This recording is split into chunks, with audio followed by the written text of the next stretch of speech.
March 17ರಂದು ಬೆಳಗಿಂದ ಸಂಜೆಯವರೆಗೆ ಅಮೃತ್ ಗಾರ್ಡನ್ನಲ್ಲಿ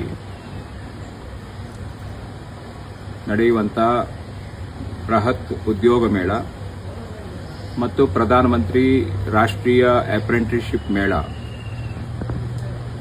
ನಡೆಯಲಿಕ್ಕಿದೆ. ಈ ಉದ್ಯೋಗ ಮೇಳವನ್ನು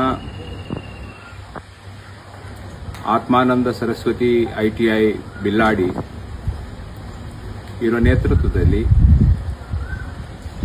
ಪೂಜ್ಯ ಶ್ರೀ ಶ್ರೀ ಬ್ರಹ್ಮಾನಂದ ಸರಸ್ವತಿ ಸ್ವಾಮಿಗಳ ಒಂದು ಮಾರ್ಗದರ್ಶನದಲ್ಲಿ ಮಾಜಿ ಶಾಸಕರಾದಂಥ ರಘುಪತಿ ಭಟ್ ಅವರ ಅಧ್ಯಕ್ಷತೆಯಲ್ಲಿರುವಂಥ ವ್ಯವಸ್ಥಾಪನಾ ಸಮಿತಿ ಕಾರ್ಯಕ್ರಮವನ್ನು ಹಮ್ಮಿಕೊಂಡಿದೆ.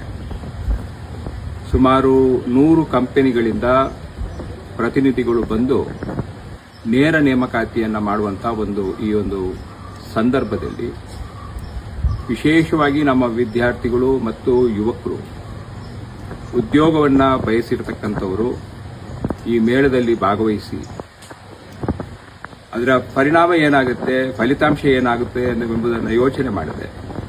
ಕೆಲಸ ಸಿಕ್ಕಿದ್ರೆ ಸಂತೋಷ, ಕೆಲಸ ಸಿಗದಿದ್ದರೆ ಅನುಭವವನ್ನಾದರೂ ಪಡೆದು ನಾವು ಇಂಟರ್ವ್ಯೂವನ್ನು ಯಾವ ರೀತಿಯಲ್ಲಿ ಕೊಡಬೇಕು, ಕಂಪನಿಯವರು ಎಂತೆಲ್ಲ ಪ್ರಶ್ನೆಗಳನ್ನು ಕೇಳ್ತಾರೆ, ಏನೆಲ್ಲ ನೋಡ್ತಾರೆ, ಏನೆಲ್ಲ ದಾಖಲೆಗಳನ್ನು ನೋಡ್ತಾರೆ, ಇದರ ಬಗ್ಗೆ ಕೂಡ ಒಂದು ಮಾಹಿತಿ ಸಿಕ್ಕಿದಾಗ ಆಗ್ತದೆ.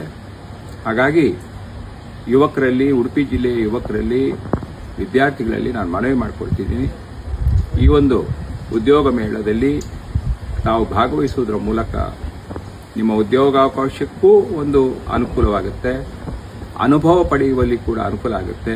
ಬಹಳಷ್ಟು ದೊಡ್ಡ ಸಂಖ್ಯೆಯಲ್ಲಿ ಭಾಗವಹಿಸಿ ಅಂತ ನಾನು ಪ್ರಮೋದ್ ಮಧ್ವರಾಜ್, ಮಾಜಿ ಯುವಜನ ಸಬಲೀಕರಣ ಮಂತ್ರಿಯಾಗಿ ನಿಮ್ಮಲ್ಲಿ ಮನವಿ ಮಾಡ್ತಾ ಇದ್ದೇನೆ.